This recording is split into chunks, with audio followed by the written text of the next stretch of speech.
Hey everyone, it's Zach with Palantir Research. Karp said something that caught investors' ears from his talk at Davos. Now, first, how did we finally hear about this? Axios has finally posted the full democratization of AI event at Davos, and Karp is the first 16 minutes of the hour-long video.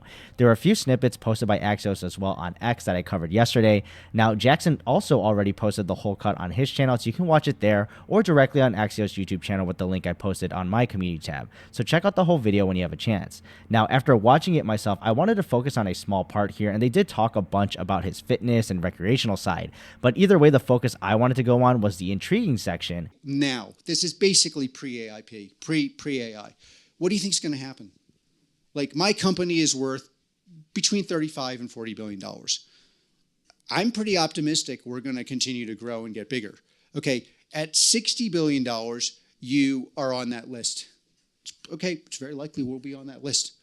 Where Karp says he talks about 84% of the top tech companies are in the United States right now and uses Palantir as an example maybe and says he's optimistic they will continue to grow and get bigger from their current market cap, and he throws out a number like $60 billion that they'll be able to reach and be on this list one day.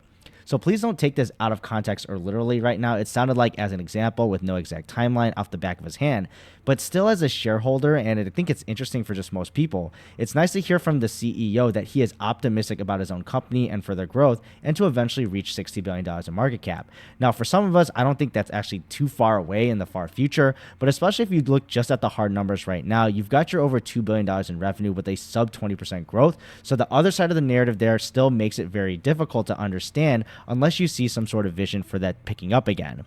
Now, remember, I'm talking about this from the numbers we know as of today, January 18, 2024. So yes, on a traditional metrics, you could say Palantir is overpriced and there's no way they'll reach $60 billion. But we still have earnings coming up, and the market doesn't only rely and price in the actual worth of a company, but the expectations that it has. But what's important, that it has to have evidence of that coming true. And besides those exact numbers on how we did for the full year of 2023 and Q4 2023 coming up, what is management's guidance that's going to come up? Will we get more of the same or less than expected growth on the top line? We already know GAAP profitability is here to stay, so right now it's just a matter of maintenance of that, and management has been full-heartedly been behind that, and I don't care how small it stays, honestly, for GAAP profitability as long as it's there and keeps their S&P inclusion in line. But top-line growth is actually where people are going to look for the expectations to go up.